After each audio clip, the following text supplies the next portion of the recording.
अगर आपको किसी का विल बढ़ाना है तो उसको इज्जत देनी चाहिए, सम्मान देना चाहिए, उससे उसकी इच्छा शक्ति बढ़ जाती है।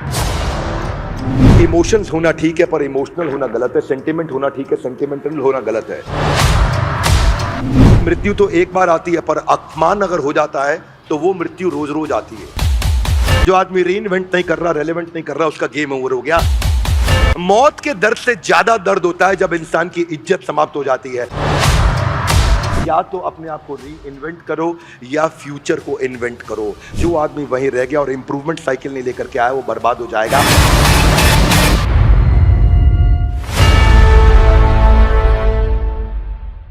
ग्रंथराज श्रीमद् भगवद गीता की जय।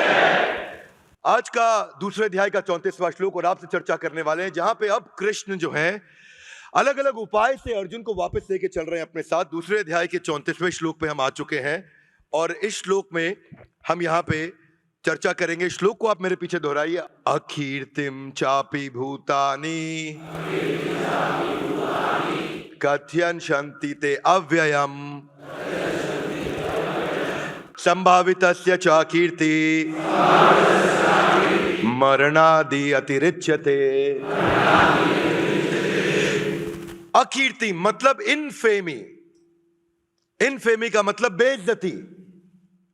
कृष्ण अभी सारे प्रिंसिपल अर्जुन को नहीं बता रहे। कृष्ण कह रहे हैं इनफेमी, तुम्हारी बेइज्जती हो जाएगी। भूतानी उन लोगों की जिनको एक बार इज्जत मिल जाती है। कथयन्ति, लोग कथा करेंगे अर्जुन, तुम्हारी कथा करेंगे तुम्हारे विषय में। अव्ययम, व्यय, हाथ आगे लाइए। व्यय मतलब खर्चा हो जाना, खत्म हो जाना। व्यय मतलब एक्सपेंडिचर जो खत्म हो जाता है। अव्यय ये वो चीज है जो कभी समाप्त नहीं होती। अव्ययम संभावितस्य, उसको जिसको इज्जत मिल चुकी है एक बार। अकीर्ति, उसकी कीर्ति मतलब इज्जत, अकीर्ति मतलब इज्जत खत्म हो जाना। मरणाद अतिरिच्यते, ये मरने से भी ज्यादा बुरा होता है। अनुवाद और तात्पर्य श्रील प्रभुपाद जी के द्वारा। श्रील प्रभुपाद की जय। दूसरे अध्याय के 34वें श्लोक के अनुवाद में श्रील प्रभुपाद कहते हैं, लोग सदैव तुम्हारे अपयश का वर्णन करेंगे अर्जुन, और सम्मानित व्यक्ति के लिए अपयश मृत्यु से बढ़कर है। People will always speak of your infamy and for those who have been honoured, एक बार अगर इज्जत मिल गई, those who have been honoured, then dishonour is worse than death. Arjun तुम्हारी एक बार इज्जत की जा चुकी है, लेकिन अब अगर तुम्हारी इज्जत छीन ली तो तुम बर्बाद हो जाओगे। अगले श्लोक में कहते हैं कृष्ण कि the great generals who have highly esteemed your name, जिन लोगों ने, जनरल्स बड़े बड़े लोगों ने तुम्हारे को इज्जत करी है, they will think that you have left the battlefield out of fear only, तुम भय के कारण भाग गए हो। जिन जिन महान योद्धाओं ने तुम्हारे नाम तथा यश का सम्मान दिया है, वो सोचेंगे कि तुमने डर के मारे युद्ध भूमि छोड़ दी है और इस तरह तुम्हें तुच्छ मानेंगे। They will consider you a coward, यहां कावर्ड को तुच्छ बोला गया है। Your enemies will describe you in many unkind words. दूसरे अध्याय का 36वां श्लोक, वो क्या बोलेंगे? वो कहेंगे कि तुम्हारे शत्रु अनेक प्रकार से तुम्हें कटु शब्दों से तुम्हारा वर्णन करेंगे और तुम्हारे सामर्थ्य का उपहास करेंगे। तुम्हारे इसी दुखदाई, तुम्हारे लिए इससे ज्यादा दुखदाई और क्या हो सकता है? What could be more painful than for you. यहां से शुरू करते हैं। यह था दूसरे अध्याय का 34, 35, 36। यहां पे चर्चा क्या हो रही है? यहां कृष्ण बता रहे हैं कि और कारण अभी तुम्हें अर्जुन बताऊंगा कि तुम्हें क्यों युद्ध करना चाहिए, पर पहला कारण समझ लीजिए। जो मैस्लो की हायरार्की दूसरे अध्याय के शुरुआत में, पीछे के एपिसोड्स में कृष्ण ने समझाई थी। जो लोग सारे सीरीज देख रहे हैं, सारे वीडियोस देख रहे हैं, सारे एपिसोड देख रहे हैं, कृष्ण ने मैस्लो की हायरार्की में फिजियोलॉजिकल से बात नहीं किया। हाथ आगे लाइए। सबसे नीचे शारीरिक इच्छाएं, उसके ऊपर मानसिक, बौद्धिक, आत्मिक, आध्यात्मिक। कृष्ण ने ऊपर से शुरुआत करी। कृष्ण ने क्या बोला कि तुम ये धन ऐश्वर्य के लिए नहीं कर रहे, तुम राजपाट के लिए नहीं कर रहे। अर्जुन प्रिंसिपल समझाया, क्योंकि अर्जुन बहुत शक्तिशाली व्यक्ति था। एक शिकारी के वेश में जब जाकर के उसने भगवान शिव को जाकर के हराया तो उनसे पाशुपात अस्त्र प्राप्त किया था। उसके पास कई विशेष हथियार थे उसको ब्रह्मास्त्र मिला था गुरु द्रोणाचार्य के द्वारा, उसको सम्मोहन अस्त्र मिला था कुबेर के द्वारा, वो किसी को भी सम्मोहित कर सकता था। अर्जुन बहुत शक्तिशाली था, अर्जुन के पास सारे स्किल्स थे पर विल नहीं थे, तो भगवान ने विल देने के लिए पहले उसके रिकॉग्निशन पे काम करना शुरू किया। अगर आपको किसी का विल बढ़ाना है तो उसको इज्जत देनी चाहिए, सम्मान देना चाहिए, उससे उसकी इच्छा शक्ति बढ़ जाती है। मेरी बात समझ आ रही है लाउडली? Yes no? इंद्रास्त्र मिला था जो इंद्र ने दिया था, वरुणास्त्र दिया था जो वरुण ने दिया था। वरुण, भगवान वरुण जो है, उन्होंने ऐसा अस्त्र दिया कि किसी भी समय कोई भी तुम पे अगर किसी भी प्रकार का अटैक करेगा तो तुम नदी समुद्र बाण ऐसे छोड़ोगे कि इतना पानी उस पे आ जाएगा, सब कुछ बह जाएगा, पूरा शरीर, पूरा का पूरा शहर बह सकता है। बहुमास्त्र मिला था जो कि मां भूमि ने दिया था उनको, और उसमें क्या कहा था कि कहीं पे भी तुम हो और फंस जाओ तो तुम डीप टनल, सुरंग, गुफाएं तैयार कर सकते हो और उन गुफाओं से तुम गायब हो सकते हो। उसको नागास्त्र दिया गया था कि नाग के रूप में परिवर्तित हो जाएंगे तीर सारे। उसको गरुड़ास्त्र दिया गया था कि किसी ने नागास्त्र छोड़ दिया तो गरुड़ आकर के सारे सांपों को समाप्त कर देंगे। उसके पास अंतर्ध्यान अस्त्र था जो कुबेर ने दिया था कि जब चाहो तुम अपने आप को या किसी को भी अंतर्ध्यान करके गायब कर सकते हो। अर्जुन, तुम इतने बुद्धिमान, इतने शक्तिशाली, इतने स्किल्ड हो, अगर तुमने जॉब से डांट खाने पे रिजाइन कर दिया तो लोग कहेंगे कावर्ड था। क्या मेरी बात समझ आ रही है लाउडली? Yes no? एक और त्वस्त्र नाम का अस्त्र भी था। ये बहुत ही अद्भुत अस्त्र हुआ करता था कि जिसमें आप बिना कुछ किए उस अस्त्र के चलाने से आपके सामने जो आपके शत्रु की सेना है वो आपस में लड़ने लग जाए। उसके पास वो सारी टैक्टिक्स, वो सारी स्ट्रैटेजीज थी जिसके द्वारा वो कंपटीशन के पूरे मार्केट शेयर को एक्वायर कर सकता है। पर ऐसी कंपनी जो इस स्टेज के अंदर अचानक छोड़ दे एक किसी इमोशनल तकलीफ के चलते, without understanding the right philosophy, उनको एक वज्रास्त्र दिया इंद्र ने कि सामने वाले पे ऐसा वज्रपात हो जाए, यानी कि सारे सैन्य प्रमाण पत्र, जिसको बोलते हैं सर्टिफिकेशंस, जो भी इंटरनेशनल सर्टिफिकेशंस, ग्लोबल, यूनिवर्सल और मल्टी यूनिवर्सल, यानी कि अलग अलग लोगों के सर्टिफिकेशंस भी थे उनके पास। और बावजूद उसके बीइंग मोस्ट क्वालिफाइड व्यक्ति, अगर आपने युद्ध छोड़ दिया तो मरणादि अतिरिच्यते। और ऐसा कभी कभी ये तब होता है एक इंसान के साथ जब वो एक इमोशनल स्टेज के चलते, इमोशंस होना ठीक है पर इमोशनल होना गलत है, सेंटिमेंट होना ठीक है, सेंटिमेंटल होना गलत है। परिस्थितियों के चलते जब कभी व्यक्ति भटकता है मार्ग से तो उसमें भगवत गीता काम आती है। जो व्यक्ति ये सारी सीरीज को अटेंड कर रहा है, सारे एपिसोड्स को अटेंड कर रहा है, वो समझ पाएगा। छोटी छोटी गलतियों के कारण माइकल जैक्सन, जिसको भगवान माना जाता था पॉप म्यूजिक का, लोग पूजा करते थे माइकल जैक्सन की। लुई विटॉन उसका सबसे बड़ा ब्रांड एंडोर्सर, जिसकी वो एंडोर्समेंट करता था, सबसे बड़ा स्पॉन्सर था लुई विटॉन। सारा खर्चा माइकल जैक्सन की जिंदगी का लुई विटॉन। जिस दिन एक बार बच्चे के साथ में सेक्स करने का, मॉलेस्टेशन का उसके ऊपर एक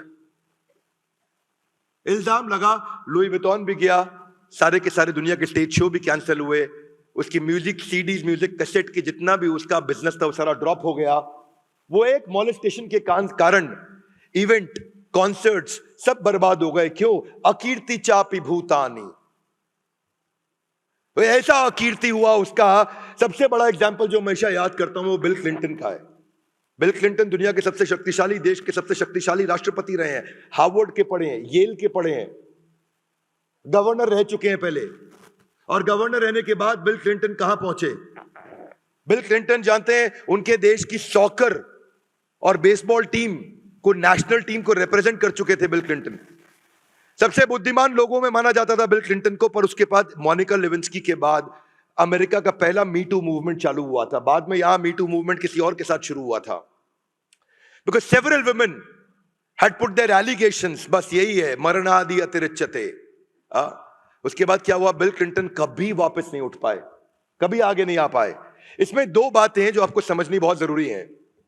अकीर्ति चापी भूतानी में दो बातें जो आपको समझनी जरूरी है कि एक तो पहले इस कॉन्सेप्ट को समझते हैं, हर्षद मेहता जिसके ऊपर सीबीआई नहीं, अकेले 15,000 स्क्वायर फीट के मकान में रहने वाले, घर का अपना पर्सनल गोल्फ कोर्स होने वाला व्यक्ति, वो जो उस समय देश की सबसे महंगी गाड़ी विदेश से मंगाई लेक्सस की, वो आदमी जिसको दुनिया अमिताभ बच्चन मानती थी स्टॉक मार्केट का, वो आदमी जिसके एक इशारे पे लोग अपनी सारी संपत्ति लगा देते थे, वो आदमी जिसके एक इशारे पे लोग अपनी प्रॉपर्टी बेचकर स्टॉक मार्केट में इन्वेस्ट कर देते थे। बिगेस्ट स्कैम एवर गया, 672 क्रिमिनल केसेस हुए, रिश्तेदारों ने छोड़ दिया, मित्रों ने छोड़ दिया, अपने भाइयों ने, अपने दोस्तों ने, अपने रिश्तेदारों ने उसके ऊपर केसेस किए। सीबीआई के 672 क्रिमिनल केसेस के बाद में जेल के अंदर हार्ट अटैक के कारण मारे चले गए, बर्बाद हो गए। मानना यह है कि एक बार जब आप अच्छा करते हैं और आगे बढ़ते हैं तो आप बहुत तेजी से भी नीचे आ सकते हैं, और उसके बारे में कृष्ण ने बताया कि इसका ध्यान रखना बहुत जरूरी है एक व्यक्ति को। आलोकनाथ, जिसको सबसे संस्कारी व्यक्ति पूरी बॉलीवुड इंडस्ट्री का माना जाता था,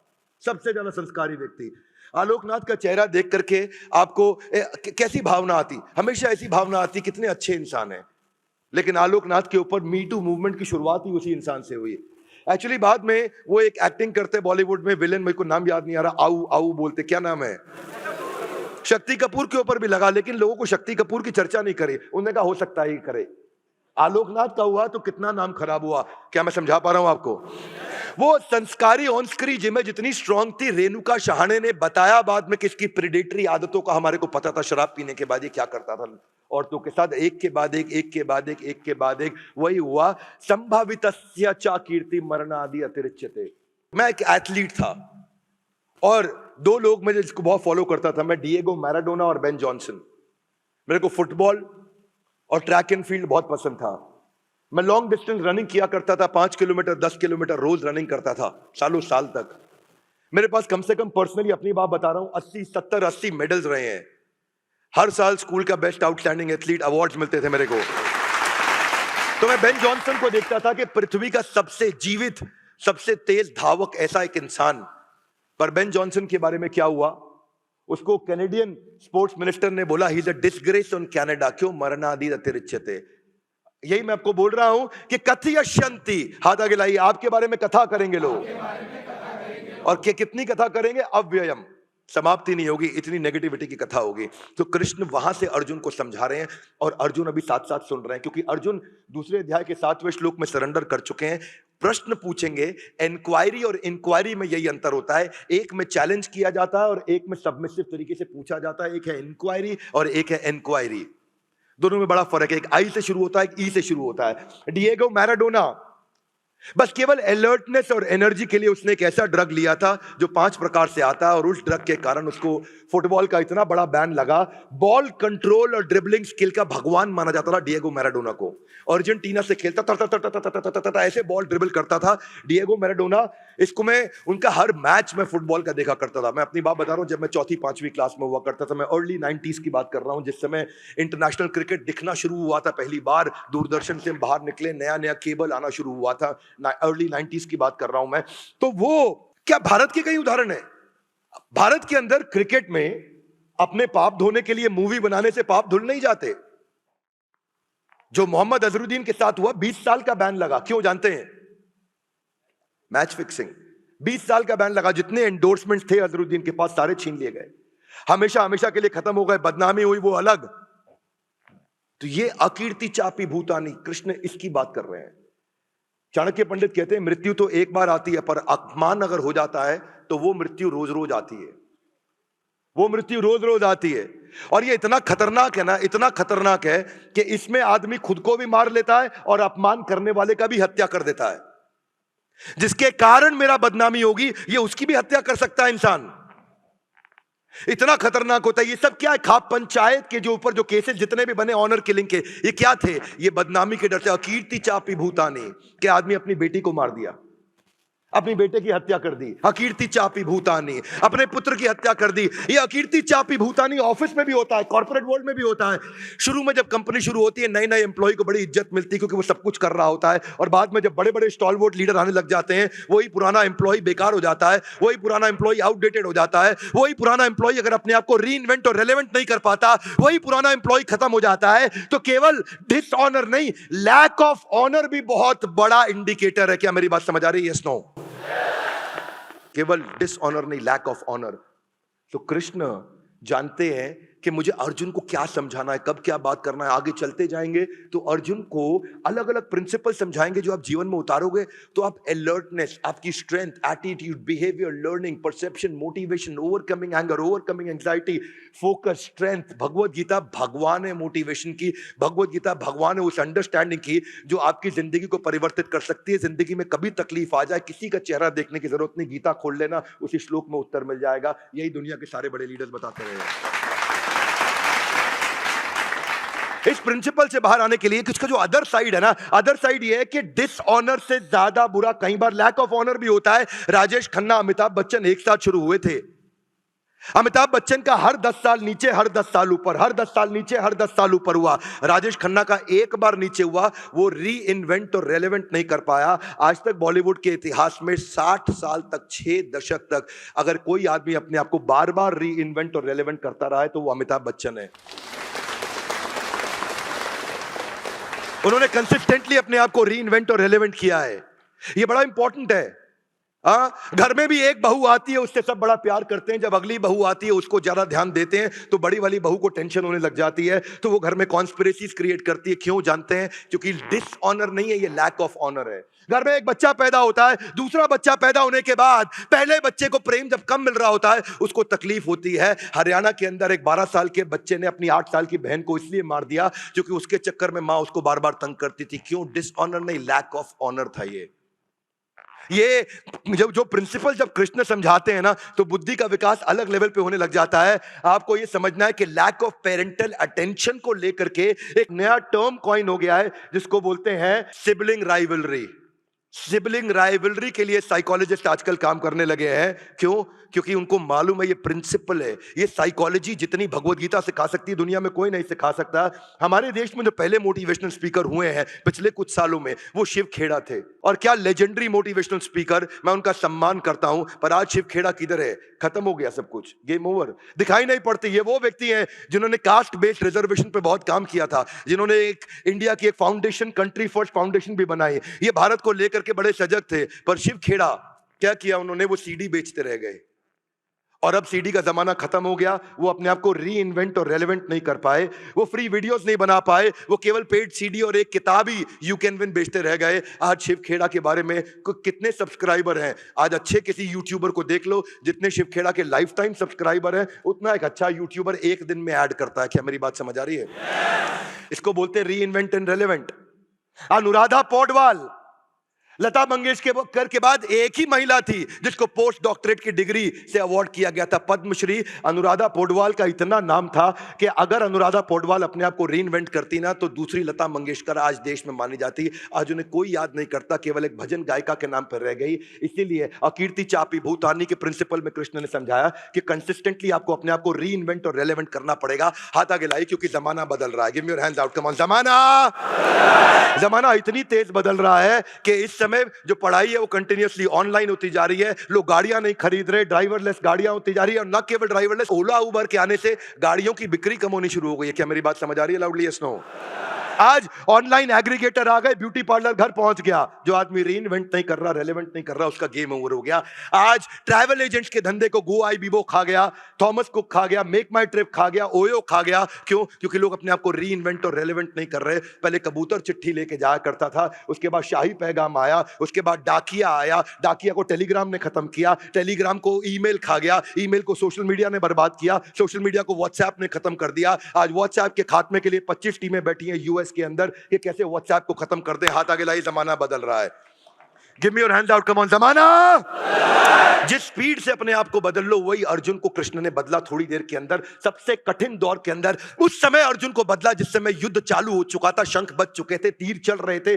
सबसे कठिन दौर के अंदर कृष्ण इतनी डीप इंटेलिजेंट बातें कर रहे थे। अनुराधा पौडवाल जिसको नेशनल फिल्म फेयर अवार्ड उसको मिले, national award film fair award से भी बड़ा माना जाता है, पर उसके बाद आज केवल एक भजन गायिका के रूप में रह गई। उनको कोई याद नहीं करता है। इसलिए डिसऑनर और लैक ऑफ ऑनर के बाद के लिए आपको एक ही काम करना है। आपको ड्रग्स लेने की जरूरत नहीं थी डिएगो मैराडोना या फिर बेन जॉनसन। आपको अपने आप को रीइन्वेंट और रेलेवेंट करना है, क्योंकि जो मौत के दर्द से ज्यादा दर्द होता है जब इंसान की इज्जत समाप्त हो जाती है। एक एंटरप्रेन्योर को जिंदगी भर अपने आप को रीइन्वेंट और रेलेवेंट करना है। सत्या नडेला माइक्रोसॉफ्ट के सीईओ कहते हैं कि या तो अपने आप को री इन्वेंट करो या फ्यूचर को इन्वेंट करो।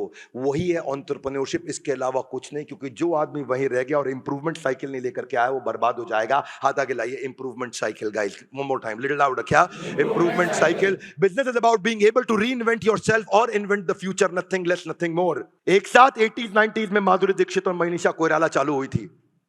2003 में एक साथ ही इन्होंने सैबैटिकल लिया, कई साल का सैबैटिकल लिया। वो यूएस चली गई, जाकर के डॉक्टर नेने से शादी कर ली, वो वहां सेटल हो गई। लेकिन माधुरी दीक्षित ने अपने पीक पे रिटायरमेंट सैबैटिकल लिया, उसने अपने डाउनफॉल पे लिया, उसकी पिक्चरें फ्लॉप हुई, उसको वापस कोई लेने नहीं आया। माधुरी दीक्षित जब वापस आई, टेलीविजन प्रोग्राम्स के द्वारा, इसके द्वारा, शोज के द्वारा, मूवीज के द्वारा अपने आप को री इन्वेंट और रेलेवेंट करती रही। और क्या हुआ मनीषा कोइराला के साथ? वो शराब में डूब गई और उसका जो सम्राट दहल के साथ शादी हुई वो 2 साल से ज्यादा चली नहीं। कैंसर जैसी घातक बीमारी ने उसको बर्बाद कर दिया। उसके बाद मनीषा कोइराला कभी वापस नहीं आ पाई। माधुरी दीक्षित को आज भी लोग बड़े उत्साह से देखते हैं, सोशल मीडिया पे भी देखते हैं, टेलीविजन पे भी देखते हैं। और मनीषा कोइराला को उन्होंने शायद ये सोचा कि गुजरे वक्त की अभिनेत्री, अब उसका करियर और जिंदगी समाप्त हो चुकी है। एयरपोर्ट पे चलते हुए मनीषा कोइराला आपके बाजू से निकल जाए, कोई गर्दन घुमा के नहीं देखता है। और माधुरी दीक्षित का पता लग जाए कि वो आने वाली है तो पूरा देश वहीं खड़ा होकर के इकट्ठा हो जाता है। इसको बोलते हैं reinvent and relevant. Krishna किस फिलॉसफी से बात करते हैं, कहां लेके जाते हैं, ये था आज का श्लोक। अकीर्ति चापि भूतानि कथयश्यन्ति ते अव्ययम् संभावितस्य चा कीर्ति मरणाद अतिरिच्यते। भगवत गीता एक ऐसा ग्रंथ है, इस एपिसोड के हर वीडियो को सबको देखना चाहिए, एक के बाद एक इसके एपिसोड्स हम आपको YouTube पे देते चले जा रहे हैं। आपको क्या लगता है भगवत गीता के ये सारे एपिसोड्स इन एक्शन देखने चाहिए? Loudly yes no. हाथ आगे लाइए। क्यों? क्योंकि ये गीता इन एक्शन। हाथ आगे लाइए, come on, Gita in louder everybody, one more time, Gita in. Gita को जीवन में कैसे उतारा जाए उसके बारे में एक एक श्लोक करके हम एपिसोड के बाद एपिसोड, एपिसोड के बाद एपिसोड, इसका एक भी वीडियो जीवन में मिस नहीं करना। हमारे साथ जुड़े रहने के लिए, इस एपिसोड को अंत तक देखने के लिए आप सबका हृदय की गहराई से प्रेम पूर्वक बहुत बहुत धन्यवाद। ग्रंथराज श्रीमद् भगवद गीता की जय। Thank you.